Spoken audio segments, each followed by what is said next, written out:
Have you ever run a workshop where your team just can't break out of the status quo? You ask them to imagine the future, and all they do is slightly tweak the present. Frustrating, right? Well, I've been there. But today I'm going to show you 4 future-focused exercises that will supercharge your team's imagination, and 1 bonus tip that will get your results if you use it right. So stick around, because the final exercise is the one that changed everything for me. A few years ago, I was running a strategic foresight workshop. I asked the group to think about what the world could look like in 2040. And what did I get back? More electric cars, sustainable hotels, digital booking apps. Useful? Maybe. But transformative? Not even close. In my workshops before implementing these exercises, participants often struggle to break free from conventional thinking patterns. They get stuck in the rut of familiar ideas, lacking the momentum to explore truly innovative solutions. I knew I had to find a better way to help people leap into radically new futures. So I tested dozens of exercises, kept the ones that actually worked, and today I'm sharing my 4 favorites. By the end of this video, you'll know the exact tools I now use in my workshops, tools that help teams break free of today and confidently imagine tomorrow. If you want to unlock joy, storytelling, and playful thinking in your participants, try this activity. Invent your own national day. In groups of 3, ask participants to choose something they absolutely love. It could be their favorite hobby, a person they deeply admire, or perhaps a delicious treat like chocolate or gherkins. Now have them turn that into a national holiday. What do people do on that day? What rituals are involved? What's served? Are there parades? Maybe costumes? My favorite national day would be August 19th, Gherkin Appreciation Day. Every August 19th, we celebrate the tangy, crunchy delight that is the gherkin.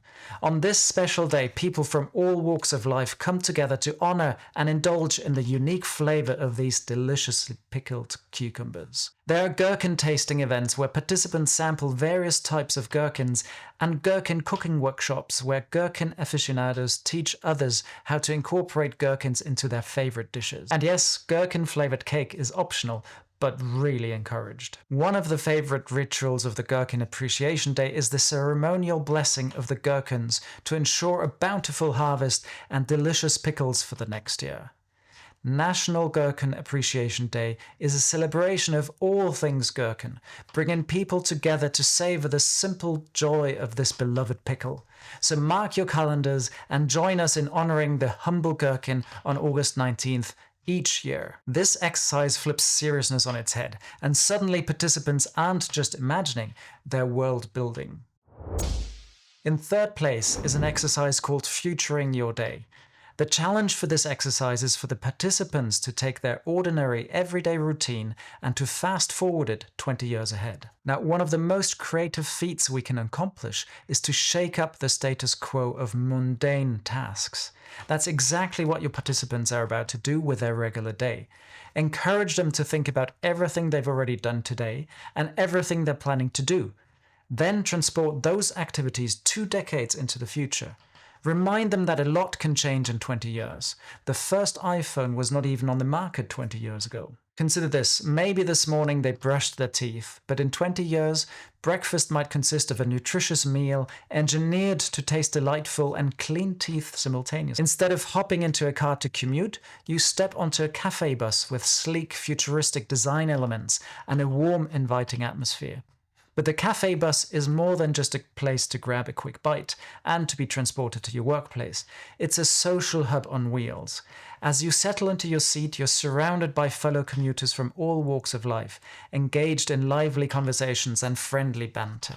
With each journey, you have the opportunity to meet new people, share stories, and forge connections. This exercise helps participants recognize how everything is up for reinvention and how much can change in just 2 decades.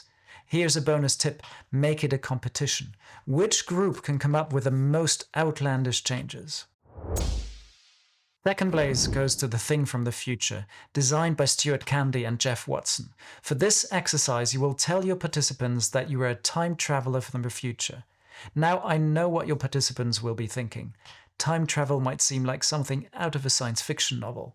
But in the future, humans are no longer bound by the constraints of time, but can travel into the future and into history. Tell them that you have brought back a number of objects from the future, but as time travel does not work seamlessly, the objects are not functioning anymore. Some elements got lost, as well as packaging and descriptions. Invite participants to think about the object they have picked.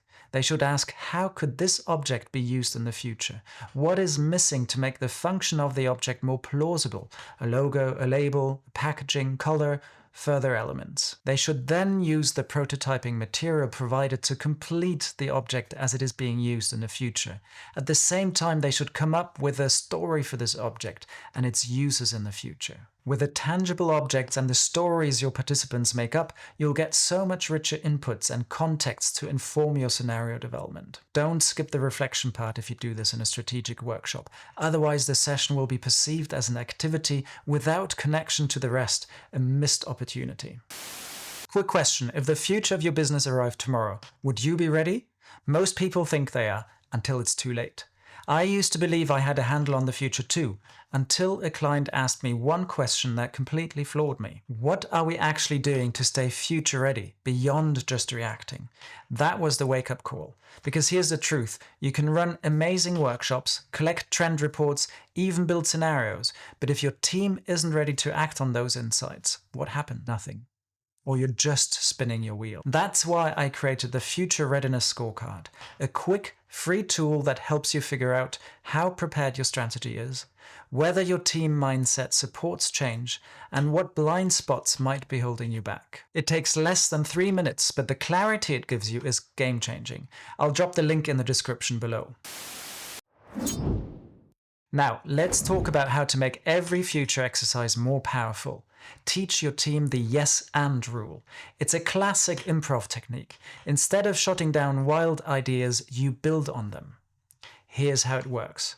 The yes part is about accepting what your partner offers. It means agreeing with the reality they present, even if it's unexpected or unusual. By saying yes, you acknowledge and validate their contribution, keeping the scene moving forward. The and part is the additive part. After accepting your partner's offer, you add something to it. You build upon what they've said or done, contributing your own ideas to develop the story further. This keeps the momentum going. For example, if your partner says, "Look at that purple elephant flying in the sky," you wouldn't respond with, "No, there's no elephant." Instead, you say something like, "Yes, and it's wearing VR goggles and live streaming its flight to TikTok."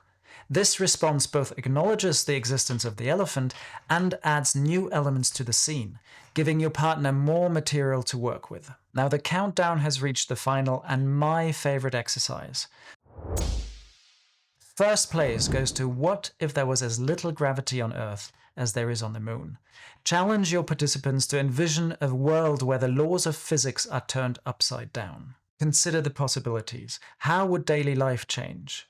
This exercise rips reality apart and forces teams to reimagine everything from basic movement to architecture, food, and even love. How do you build relationships when you're literally drifting apart? How do cities function? What new sports emerge? Even the way we enjoy a cup of tea would require a rethink. This is the moment participants stop thinking incrementally and start thinking exponentially. But here's the kicker: there are no limits to your imagination. Get your participants to think big, think small, and think beyond what seems possible. There are no wrong answers here. Every idea is a stepping stone to a more creative mindset. Consider ripple effects. How would technology adapt? What changes would occur in architecture or urban planning? How would industries evolve to thrive in this new reality? The beauty of this exercise lies in its boundless potential. It's an opportunity for participants to stretch their creative muscles and generate ideas that transcend the conventional. Encourage participants to think boldly, to dream without constraints, and to explore ideas that defy gravity, both literally and figuratively. What I love about this exercise is that you can take it outside, particularly if you've got the spot after lunch when energy levels are at the lowest. Go for a walk and ask participants about what they see and what it would be like without or with less gravity. Research has shown that walking increases creativity during the walk and shortly after. So this is perfect to catch some fresh air and increase energy levels as well as creativity. Here's the thing, even with better tools and facilitation, your foresight work can still fall flat, unless your team shifts how they think about the future. That's what finally clicked for me, and it changed everything. So if you've ever felt blocked, stuck, or just not future ready enough, watch this video next.